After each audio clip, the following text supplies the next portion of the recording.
আসসালামু আলাইকুম। আমি সৈয়দ মারুফুজ্জামান রাসেল। আজকে অষ্টম শ্রেণীতে তোমাদের সাথে আলোচনা করব একটা প্রবন্ধ নিয়ে। বাংলা নববর্ষ লিখেছেন শামসুজ্জামান খান। প্রথমেই উনি কিন্তু 2021 সালে এবছর করোনাতে মারা গিয়েছেন। বাংলা একাডেমির মহাপরিচালক ছিলেন দীর্ঘদিন এবং এবছর উনি বাংলা একাডেমির চেয়ারম্যান ছিলেন এবং বাংলাদেশের লোক শিল্প সংরক্ষণ ক্ষেত্রে, লোক ঐতিহ্য সংরক্ষণের ক্ষেত্রে ওনার অনেক কাজ আছে, অনেক কিছু বই আছে এবং উনি কিন্তু দীর্ঘদিন বঙ্গবন্ধুর আত্মজীবনী প্রকাশের সাথে জড়িত ছিলেন। তো প্রথমে আমরা ওনার সঙ্গে জানি, দেখো, শামসুজ্জামান খান 1940 খ্রিস্টাব্দে মানিকগঞ্জ জেলার সিংড়াই থানার চারি গ্রামে জন্মগ্রহণ করেন। পেশাগত জীবনে তিনি বিভিন্ন কলেজ বিশ্ববিদ্যালয়ে অধ্যাপনা করেন। বাংলা একাডেমির পরিচালক, শিল্পকলা একাডেমির মহাপরিচালক এবং জাতীয় জাদুঘরের মহাপরিচালক ছিলেন। তিনি 2009 সালে মে মাসে বাংলা একাডেমির মহাপরিচালক পদে যোগদান করেন এবং 2020 সাল পর্যন্ত ছিলেন। শামসুজ্জামান খান লেখক, গবেষক ও ফোকলোরবিদ হিসেবে দেশে বিদেশে খ্যাতি অর্জন করেন।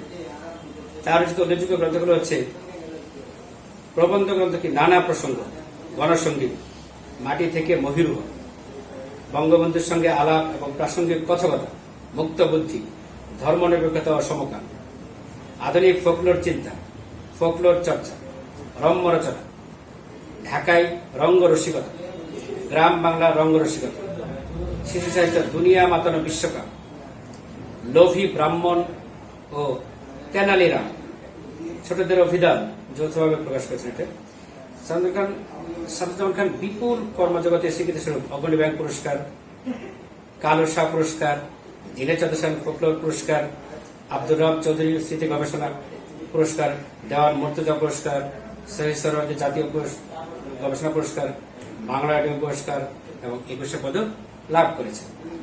আমরা আজকে ওনাদের লেখাটা পড়বো। খুবই গুরুত্বপূর্ণ একটা লেখা, বাংলা নববর্ষের কিভাবে শুরু হলো বাংলাদেশে এবং বাংলাদেশের তো এখন বাঙালিদের সবচেয়ে বড় অনুষ্ঠান কিন্তু এখন বাংলা নববর্ষ অনুষ্ঠান এবং তার যে মঙ্গল শোভাযাত্রা বের হওয়া ঢাকা ইউনিভার্সিটি থেকে, আমার সৌভাগ্য হয়েছিল টানা 10 বছরই ওই মঙ্গল শোভাযাত্রা অংশগ্রহণ করা এবং সেই মঙ্গল শোভাযাত্রা কিন্তু এখন বিশ্ব ঐতিহ্যের অংশ হিসেবে পরিগণিত। তাহলে দেখো, আমরা পড়ছি বাংলা নববর্ষ। শামসুজ্জামান খান। বাংলা সালের প্রথম মাসের নাম বৈশাখ। পয়লা বৈশাখে বাঙালির নববর্ষ উৎসব। নববর্ষ সকল দেশের, সকল জাতিরই আনন্দ উৎসবের দিন। শুধু আনন্দ উচ্ছ্বাসী না, সকল মানুষের জন্য কল্যাণ কামনারও দিন। আমরাও সুখ, শান্তি, সমৃদ্ধি এবং কল্যাণের প্রত্যাশা নিয়ে মহা ধুমধামের সঙ্গে আমাদের নববর্ষ উৎসব উদযাপন করি। একে অনেকে বলি শুভ নববর্ষ। বাংলা নববর্ষ এখন আমাদের প্রধান জাতীয় উৎসব। প্রতি বছরই এই উৎসব বিপুল মানুষের অংশগ্রহণে বিশাল থেকে বিশালতর হয়ে উঠছে। বাংলাদেশে যে এতটা প্রাণের আবেগে, গভীর ভালোবাসা এই উৎসব উদযাপিত হয়, তার কারণ পাকিস্তান আমলে পূর্ব বাংলার বাঙালিকে এই উৎসব পালন করতে দেওয়া হয়নি। বলা হয়েছে এটা পাকিস্তানি আদর্শের পরিপন্থী। সে বক্তব্য ছিল বাঙালির সংস্কৃতির উপর এক চরম আঘাত। বাঙালি তার সংস্কৃতির উপর এই আঘাত সহ্য করেনি, তারা এর বিরুদ্ধে রুখে দাঁড়িয়েছে। ধর্ম, বর্ণ, গোত্র নির্বিশেষে সকল বাঙালির এই উৎসবকে জাতীয় ছুটির দিন ঘোষণার দাবি জানিয়েছে, কিন্তু সে দাবি অগ্রাহ্য হয়েছে। ফলে পূর্ব বাংলার বাঙালি খুশি হয়েছে, সোচ্চার হয়ে উঠেছে প্রতিবাদ। এভাবেই পূর্ব বাংলার বাঙালি জাতীয়তাবাদ এবং বাঙালি জাতীয়তা গঠনের প্রক্রিয়ার সঙ্গে যুক্ত হয়ে যায় বাংলা নববর্ষ এবং তার উদযাপনের আয়োজন। 1954 সালে পূর্ব বাংলার সাধারণ নির্বাচনে মুসলিম লীগ সরকারকে বিপুলভাবে পরাজিত করে যুক্তফ্রন্টের সরকার গঠিত হলে মুখ্যমন্ত্রী এবং বাঙালিদের জনপ্রিয় নেতা শেরেবাংলা ফজলুল হক সরকার বাংলা নববর্ষ ছুটি ঘোষণা করে। নববর্ষে এবং দেশবাসীকে নববর্ষের শুভেচ্ছা এবং অভিনন্দন জানায়। সেটাই ছিল পাকিস্তান আমলে প্রথম সরকারিভাবে বাংলা নববর্ষ পালন। সেটা ছিল বাঙালির এক তাৎপর্যপূর্ণ বিজয়ের দিন, কিন্তু সে বিজয় স্থায়ী হয়নি। যুক্তফ্রন্ট ভেঙে দিয়ে এবার সামরিক শাসন জারি করে তা সাময়িকভাবে রুখে দিয়েছে স্বৈরাচারী পাকিস্তান সরকার। তাহলে পাকিস্তান আমলে প্রথম এবং শেষ সরকারি ছুটি ছিল 1954 সালের পয়লা বৈশাখ। দেখো, তবু পূর্ব বাংলা বাঙালি পিছু হটেনি। সরকারিভাবে আর নববর্ষ উদযাপিত হয়নি পাকিস্তান আমলে, কিন্তু বেসরকারিভাবে উদযাপিত হয়েছে প্রবল আগ্রহ এবং গভীরতর উৎসাহ উদ্দীপনা। এর মধ্যে সবচেয়ে সুসংগঠিত এবং সুপরিকল্পিত উদ্যোগ গ্রহণ করে সাংস্কৃতিক প্রতিষ্ঠান ছায়ানট, যেটা বাংলাদেশের প্রধানতম সাংস্কৃতিক সংগঠন। 1961 সালে 1967 সালে থেকে রমনার পাকর মোড়ে ছায়ানট নববর্ষের যে উৎসব শুরু করে, স্বাধীন বাংলাদেশে রাষ্ট্রীয় বাধাহীন পরিবেশে এখন তা জনগণের বিপুল আগ্রহ উদ্দীপনা অংশগ্রহণে দেশের সর্ববৃহৎ জাতীয় অনুষ্ঠানে পরিণত হয়েছে। রাজধানী ঢাকার নববর্ষ উৎসবের দ্বিতীয় প্রধান আকর্ষণ ঢাকা বিশ্ববিদ্যালয়ের চারুকলা অনুষদের ছাত্রছাত্রীদের বর্ণাঢ্য মঙ্গল শোভাযাত্রা। এই শোভাযাত্রা মুখোশ, কার্টুন সহ যেসব সাংস্কৃতিক ঐতিহ্যের প্রতীকধর্মী চিত্র বহন করা হয়, তাতে আবহমান বাঙালিত্বের পরিচয় এবং সমকালীন সমাজ রাজনীতির সমালোচনাও থাকে। এবার আমরা বাংলা সন এবং নববর্ষ উদযাপনের কথা বলি। বাংলা সনের ইতিহাস কখনো সুস্পষ্টভাবে জানা যায়নি, তবে অধিকাংশ ঐতিহাসিক এবং পণ্ডিতই মনে করেন মুঘল সম্রাট আকবর চান্দ্র হিজরি সনের সঙ্গে ভারতবর্ষের সৌর সনের সমন্বয় সাধন করে 1956 সালের বা 992 হিজরিতে বাংলা সন চালু করেন। ইংরেজি ইংরেজি হচ্ছে 1556 আর হিজরি হচ্ছে 992 সালে বাংলা সন চালু করেন। আধুনিক গবেষকদের মধ্যে কেউ কেউ মনে করেন মহামতি আকবর সর্বভারতীয় যে ইলাহি সন প্রবর্তন করেছেন, তার ভিত্তিতেই বাংলা আকবরের কোন প্রতিনিধি বা মুসলমান সুলতান বা নবাব বাংলা সনের প্রবর্তন করে। সেজন্য একে সন বা সাল উল্লেখ করা হয়। সন বা সাল উল্লেখ করা হয়। সন কথাটা কিন্তু আরবি আর সাল কথাটি হলো ফার্সি। এখনো কিন্তু সন বা সালই ব্যাপকভাবে চালু, তবে বঙ্গাব্দও বলেন কেউ কেউ। বাংলা সন চালু হওয়ার পর নববর্ষ উদযাপনে নানা আনুষ্ঠানিকতা যুক্ত হয়। নবাব এবং জমিদাররা চালু করেন পুণ্যাহ অনুষ্ঠান। পয়লা বৈশাখে প্রজারা নবাব বা জমিদার বাড়িতে আমন্ত্রিত হতেন, তাদের মিষ্টিমুখে করানো হতো, পান সুপারিরও আয়োজন থাকত। তবে তার মূল উদ্দেশ্য ছিল খাজনা। মুর্শিদাবাদের নবাবেরা এই অনুষ্ঠান করতেন, বাংলার জমিদারেরাও করতেন এই অনুষ্ঠান। জমিদারি প্রথা উঠে যাওয়ায় এই অনুষ্ঠান এখন লুপ্ত হয়েছে। তবে এখন কিন্তু বাংলাদেশে 3টা পাড়া, যেটা রাঙামাটি, বান্দরবান, খাগড়াছড়ি, এই 3 জায়গায় 3জন রাজা আছে, ওনারা এই অনুষ্ঠানগুলো করেন। এটা অনেকটা আলংকারিক আর কি। আচ্ছা, তবে দেখো, পয়লা বৈশাখের দ্বিতীয় বৃহত্তম অনুষ্ঠান হচ্ছে হালকাথা। এই অনুষ্ঠানটি করতেন ব্যবসায়ীরা। বাংলাদেশ কৃষি প্রধান, তাই ফসলের মৌসুমে ফসল বিক্রির টাকা হাতে না এলে কৃষক সহ প্রায় কেউই নগদ টাকার মুখ খোলাটা দেখতে পেত। ফলে সারা বছর বাকিতে প্রয়োজনীয় জিনিস না কিনে তাদের উপায় ছিল না।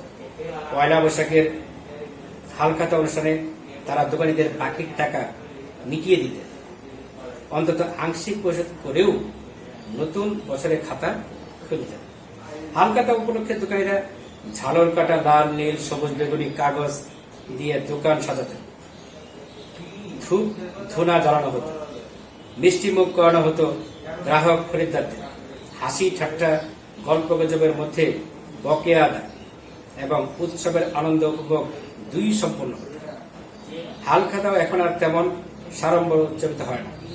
এখন মানুষের হাতে নগদ পয়সা আছে, বাকিতে বিক্রি কিনে এখন আর আগের মতো ব্যাপক আকারে হয় না। বাংলা নববর্ষের আরেকটি প্রধান অনুষ্ঠান হল বৈশাখী মেলা। দেশের বিভিন্ন স্থানে বৈশাখের প্রথম দিনে বার্ষিক মেলা বসে। এইসব মেলার অনেকগুলো কিন্তু বেশ পুরনো। এই মেলাগুলোর মধ্যে খুব প্রাচীন ঠাকুরগাঁও জেলার রানীশঙ্কর উপজেলার নেক মর্দের মেলা এবং চট্টগ্রামের মহামণির বৌদ্ধ পূর্ণিমা মেলা। এক সময় এইসব মেলা খুব ধুমধামের মধ্য দিয়ে অনুষ্ঠিত হয়। সে মেলা এখনো বসে, তবে আগের সে জৌলুস এখন আর নেই। আগে গ্রাম বাংলার এই বার্ষিক মেলাগুলোর গুরুত্ব ছিল অসাধারণ, কারণ তখন সারা দেশে বিস্তৃত যোগাযোগ এবং যাতায়াত ব্যবস্থা গড়ে ওঠেনি। ফলে মানুষ জীবনযাপন ছিল স্থবির। এখন যেমন দেশের এক প্রান্ত থেকে অন্য প্রান্তে যেতে একদিনে বেশি লাগে না, আগে তা সম্ভব ছিল না। নৌকা, ঘোড়ার গাড়ি, গরুর গাড়ি, মোষের গাড়িতে মানুষ বা পণ্য পরিবহনে বহু সময় বা কয়েকদিন লেগে যেত। এখন নতুন নতুন পাকা রাস্তা এবং দ্রুতগতির যানবাহন চালু হওয়ায় সে সমস্যা আর নেই। আগে এইসব আঞ্চলিক মেলা থেকেই কিন্তু মানুষ সারা বছরের প্রয়োজনীয় জিনিসপত্র কিনে রাখত।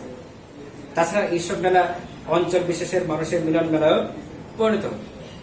নানা সংবাদ আদান প্রদান, নানা বিষয়ে মত বিনিময়েরও আদর্শ স্থান ছিল এইসব মেলা। আবার বাৎসরিক বিনোদনের জায়গাও ছিল এই মেলা। মেলায় থাকত কবি গান, কীর্তন, যাত্রা, গম্ভীরা গান, পুতুল নাচ, নাগরদোলা সহ নানা আয়োজন, আনন্দ আয়োজন। নববর্ষের ওই তিনটি প্রধান সর্বজনীন উৎসব ছাড়াও বহু আঞ্চলিক উৎসব আছে। এদের মধ্যে চট্টগ্রামের লাল দিঘি ময়দানে অনুষ্ঠিত বলি খেলা বিশেষ উল্লেখযোগ্য। 1907 সাল থেকে কক্সবাজার সহ বৃহত্তর চট্টগ্রামের নানা স্থানে এই খেলার প্রচলন আছে। এই বিখ্যাত কুস্তি খেলাকে বলা হয় বলি খেলা। আব্দুল জব্বার নামে এক ব্যক্তি এই খেলা প্রবর্তন করেন বলে একে জব্বারের বলি খেলা বলা হয়। আমানীয় নববর্ষের একটি প্রাচীন আঞ্চলিক মাঙ্গলিক অনুষ্ঠান। এটি প্রধানত কৃষকের পারিবারিক অনুষ্ঠান।